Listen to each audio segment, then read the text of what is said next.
The rain fell on the city not like a gentle shower, but like a million tiny hammers, beating against the windows of the expensive apartment where Neria stood.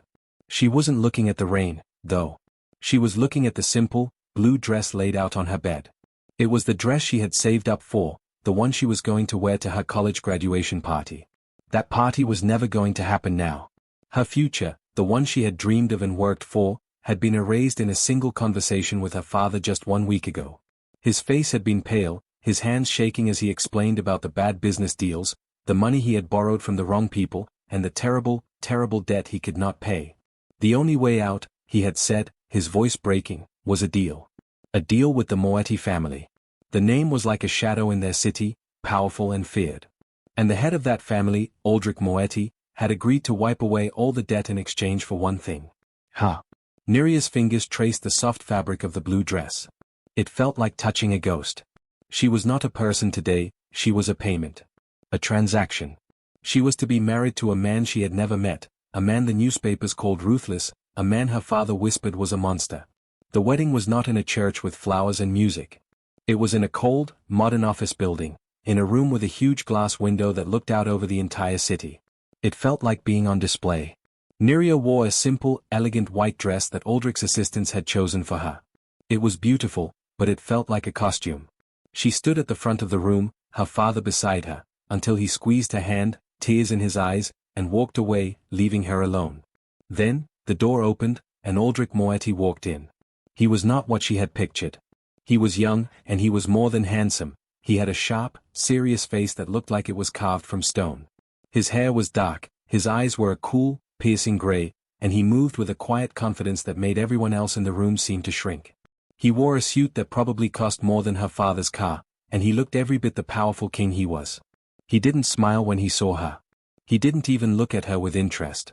He looked at her the way a person looks at a new piece of furniture they have purchased, checking to see if it matched the description. He stood beside her, and the ceremony began. There were no vows of love or honor. There were legal words, spoken by a man in a suit, and the signing of a thick stack of papers. When it was over, Aldrich took her hand to slide a heavy, cold diamond ring onto her finger. His touch was brief and impersonal. He leaned close, and for a second, she thought he might say something kind. Instead, his voice was a low, quiet murmur meant only for her. "The deal is done," he said. And that was it. She was now Mrs. Moetti. He led her out of the building not by her hand, but by gently guiding her elbow, as if directing a business associate. A long, black car was waiting. The ride to his home was completely silent. Neria stared out the window at the blur of city lights, her heart feeling like a heavy rock in her chest. Aldrich worked on a laptop, the blue light from the screen reflecting on his stern face. He did not speak a single word to her. They arrived at a massive, modern house made of steel and glass, perched on a cliff overlooking the ocean. It was the most beautiful place Neria had ever seen, and it felt like the loneliest place in the world. A stern-looking housekeeper showed Neria to her room. It was a huge, beautiful room with its own bathroom and a balcony. But she noticed something immediately. The door had a lock on the outside. She was not just a wife, she was a prisoner in a gilded cage. She changed into a simple nightgown and sat on the edge of the enormous bed, waiting. The house was so quiet she could hear the distant crash of waves below. Hours seemed to pass. Finally, she heard a firm, steady footsteps coming down the hall. They stopped outside her door.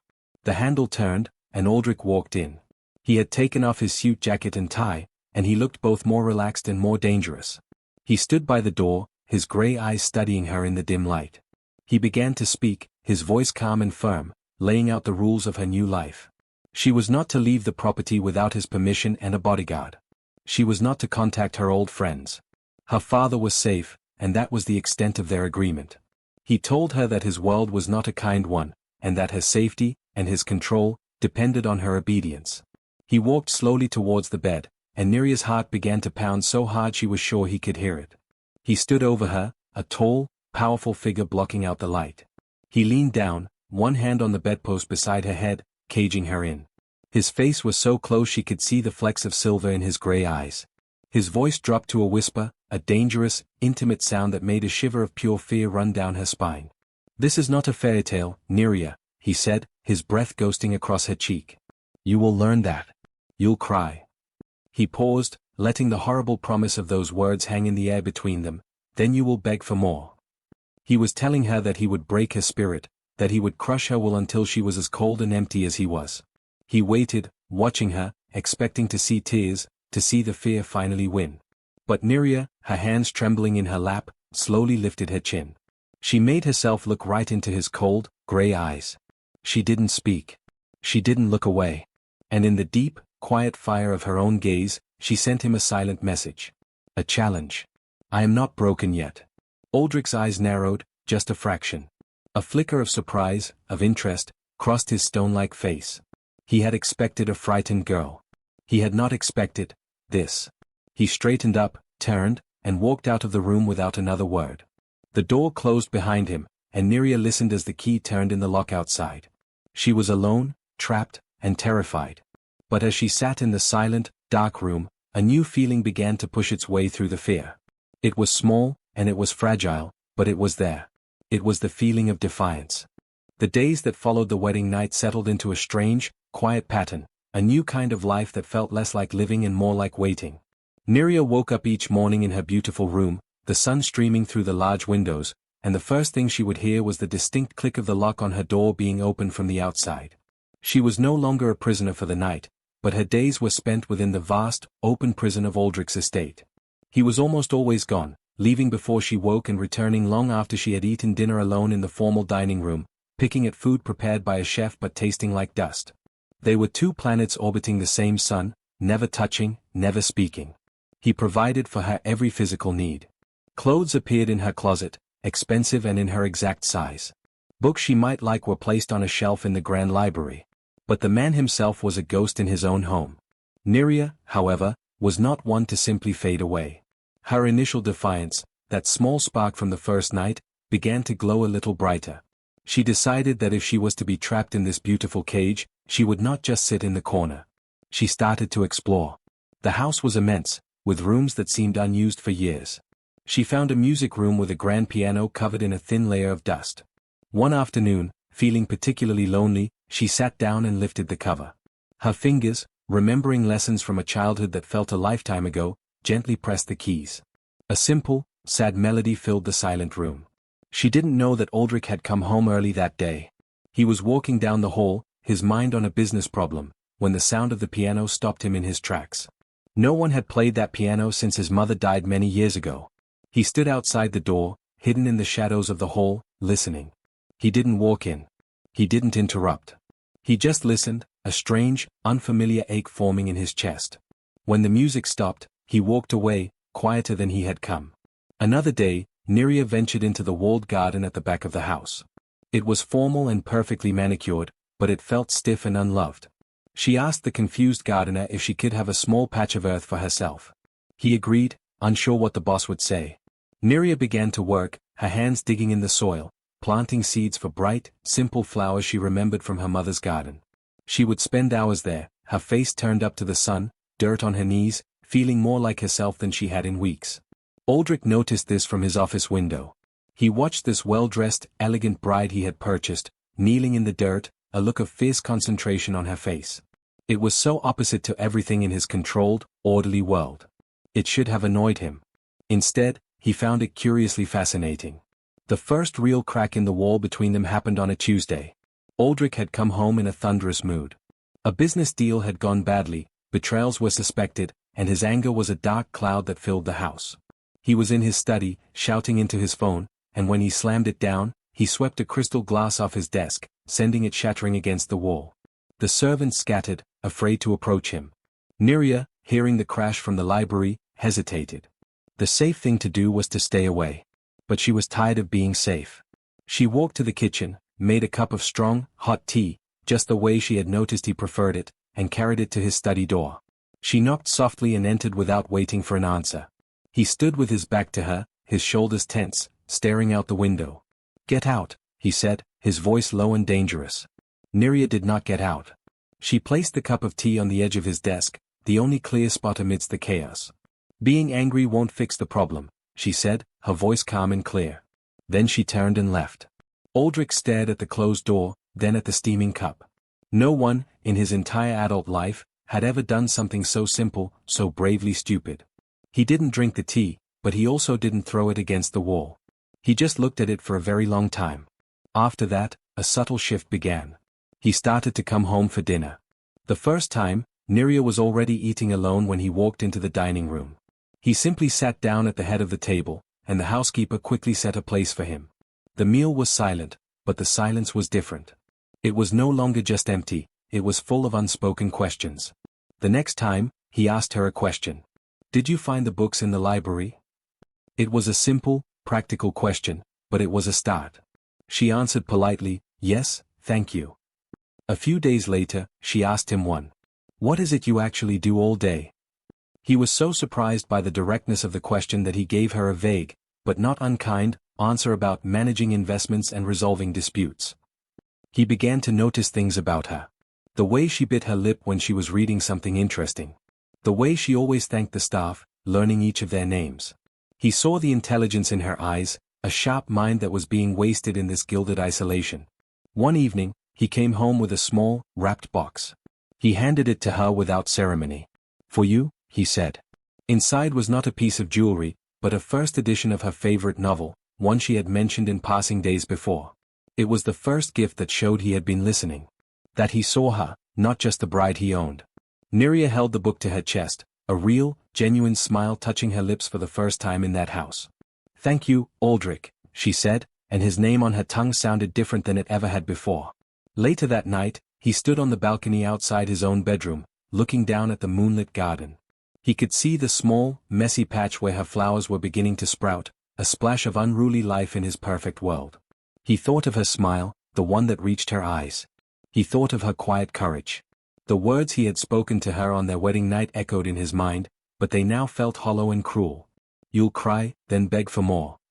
She hadn't cried. And instead of her begging, he was the one who was starting to want. He was starting to want her smile, her company, the strange sense of calm she brought into his chaotic life. The stone wall around his heart, for the first time in years, was not just being challenged from the outside. It was developing deep, hairline fractures from within. The fragile peace that had begun to bloom between Neria and Aldrich was like the first green shoots in her garden. Beautiful, but delicate, and vulnerable to a sudden frost. Aldrich was changing, in small but significant ways. He began to have all his meals with her, their conversations moving from polite, simple questions to deeper discussions about books, about history, about their childhood dreams. He stopped locking her door at night, a silent admission of trust that meant more to Neria than any expensive gift.